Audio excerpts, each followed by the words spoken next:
Good evening, Sink County. I'm Roxy Redline. We begin tonight with a confusing situation over Guangjin that officials are describing as unexplained, and residents are describing as something else entirely. At approximately 2:13 last Saturday afternoon, a pickup truck appeared roughly 300 feet in the air, stationary, unsupported, and, according to authorities, not interacting with gravity in any meaningful way. The vehicle was not observed entering the area. It did not ascend. It did not fall. It simply is. Witnesses report a brief mechanical hum moments before the truck appeared, along with a faint odor consistent with engine coolant.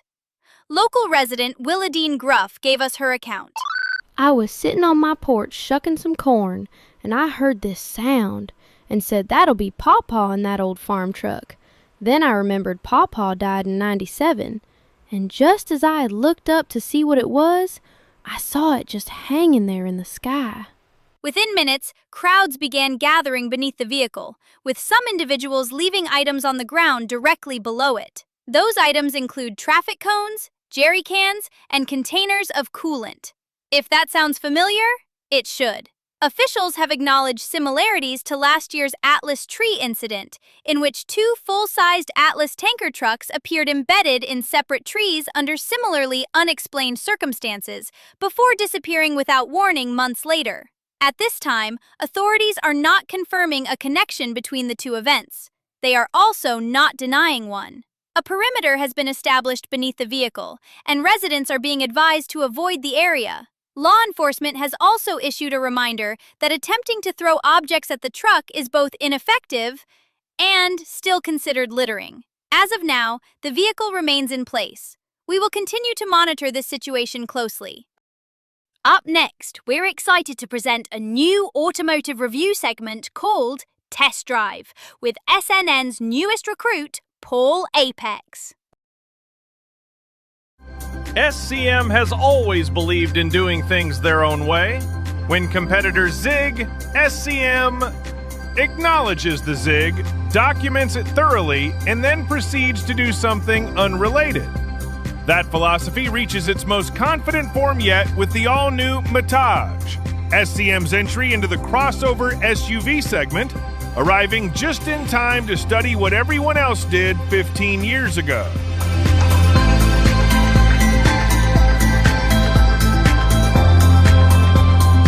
The 2026 Motortown promises the reliability SCM is known for. And by reliability, we mean a drivetrain configuration that refuses to acknowledge the passage of time. Yes, under the hood sits a naturally aspirated V8. In a segment dominated by efficient, high-output turbocharged engines, SCM has chosen to prioritize vibes. Output is rated at 180 horsepower and 280 newton-meters of torque, numbers that are technically verified, though often feel more like a polite suggestion. That power is routed through a 4-speed automatic transmission that shifts with the quiet confidence of something that has already made up its mind, regardless of your input. All-wheel drive is standard, ensuring all four wheels remain equally confused at all times. At 3,200 pounds, the Motortown is relatively lightweight thanks to extensive use of high-strength steel. And initially, it feels almost agile. But then the suspension files its own report. Soft, floaty, and fully committed to chaos, the Motortown delivers a driving experience best described as light turbulence with occasional steering input. Ask it to corner with urgency, and it responds with a gentle lean, followed by a second, more enthusiastic lean, just to be sure. Performance testing yielded a 0 to 60 time of 9.8 seconds and a quarter-mile pass of 17.9 seconds at 78 miles per hour.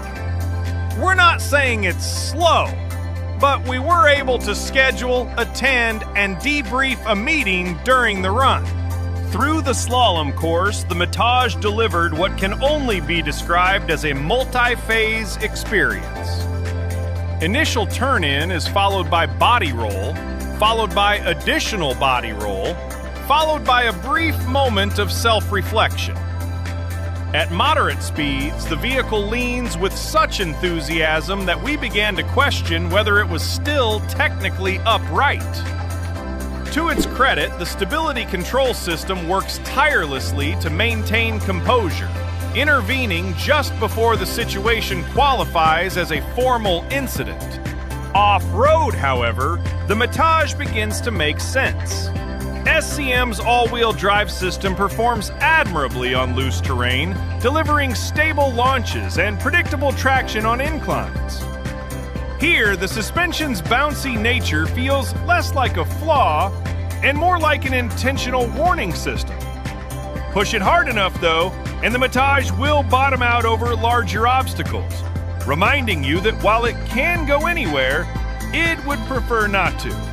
Pricing starts at $40,000. For that, you'll receive standard all-wheel drive, 17-inch alloy wheels, Bluetooth connectivity, air conditioning, 8 airbags, and seating for up to 4 passengers, or 5 if one of them is emotionally prepared. Ultimately, the matage answers a question few were asking. What if you combined V8 towing capability with crossover practicality, and then made several bold, independent decisions? The result is a vehicle that stands apart from its rivals, sometimes intentionally.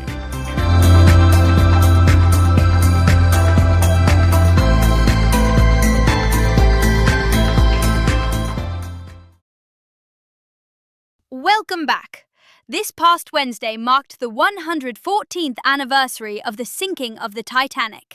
To commemorate her sinking and the lives lost, we've made a Titanic trivia game for you all to test your Titanic knowledge with. We hope you enjoy this.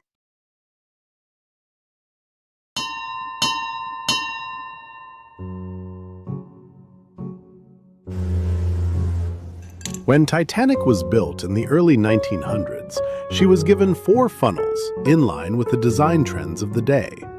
It is often incorrectly stated that the Titanic's 4th funnel was just for looks and had no functional purpose. While it's true it wasn't connected to the boiler rooms, what is one purpose the 4th funnel actually had? A. It contained a luxury penthouse suite so celebrities could travel discreetly. B. This is a trick question. It was functionally irrelevant and entirely for looks. C. It served as a chimney for the ovens in the galley, as well as the smoking room. D.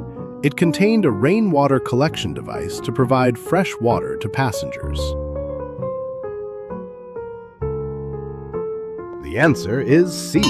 It served as a chimney for the ovens in the galley, as well as the smoking room. It also provided ventilation to the engine room and an emergency exit for the crew. Many people do not know this, but the Titanic had 2 near-identical sister ships based off the same design. Titanic was the middle child, having 1 older sister and 1 younger. What were the names of her sisters? A. Queen Mary and Queen Elizabeth. B. Olympic and Britannic. C. Lusitania and Mauretania. D. Cedric and Atlantic. The answer is B. Olympic and Britannic. Originally, the plan was for all 3 ships to serve together. However, the loss of the Titanic was a major setback in this dream, and after Britannic was sunk in World War I, the dream was officially dead. The Titanic was carrying approximately 2,200 people on her maiden voyage when she sank. Sadly, only around 700 people survived the sinking due to the speed in which the ship sank, only lasting a few hours. However, something happened that could have made this number much worse. What happened? A. The Marconi wireless transmitter failed the night before the sinking. B. A severe hurricane was passing nearby, threatening those in lifeboats. C. Nearly all life jackets were accidentally left behind in Southampton. D. the crew abandoned ship without helping the passengers to the lifeboats? The answer is A. The Marconi wireless transmitter failed the night before the sinking. Protocol dictated that the wireless operators on board were not allowed to repair the wireless themselves and should wait for the ship to dock for a certified Marconi technician to fix it. However, the operators took a chance and were able to fix the problem, unaware of how important the wireless transmitter would be just 24 hours later. For years, rumors swirled about a 300-foot-long gash torn into Titanic's side by the iceberg. However, thanks to modern computer simulations and observations on the wreck, we now know this wasn't the case.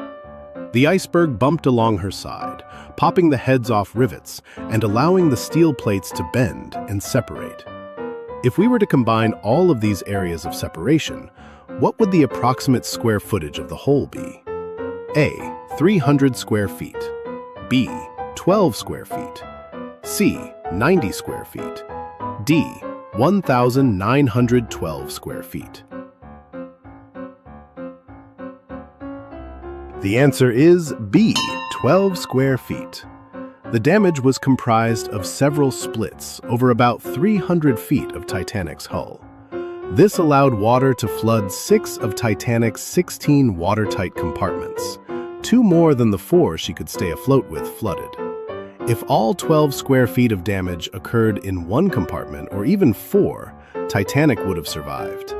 To put 12 square feet into context, the front door of your home is approximately 20 square feet. The Titanic sank on a moonless night, plunging passengers into darkness as the power failed just before its breakup. Many survivors thought the ship went down in one piece, but passenger Arthur Puchin observed a peculiar object floating in the water the following morning. He recognized it as something that had been located deep within the ship. What object did he report seeing? A. A chair from the second-class dining room. B. The painting from the first-class smoking room. C. A life preserver from the ship's swimming pool. D. The barber's pole from the barber shop. The answer is D. The barber's pole from the barber shop. In Arthur's testimony, he stated, "To my surprise, I saw the barber's pole floating. The barber's pole was on the sea deck, my recollection is, the barber shop, and that must have been a tremendous explosion to allow this pole to have broken from its fastenings and drift with the wood."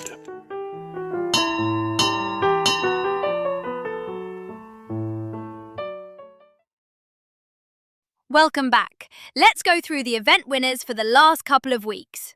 On Saturday, April 4th, we hosted Vehicle Ski Ball again. In first place was Rogan, with Kisaragi in second and Levent in third. The next day, on April 5th, for the Sunday shootout, Sleepless took first, with Sapo in second and Squish taking third. The next Saturday, April 11th, for our agility race and trailer skill challenge, Squish took first, with Maple in second and Sapo in third.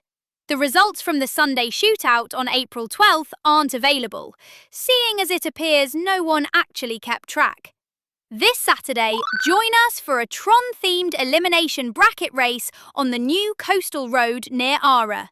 And on Sunday, join us for a smuggler-themed race event from Jeju to Ara and back. See our Discord or our website for more information on all upcoming events.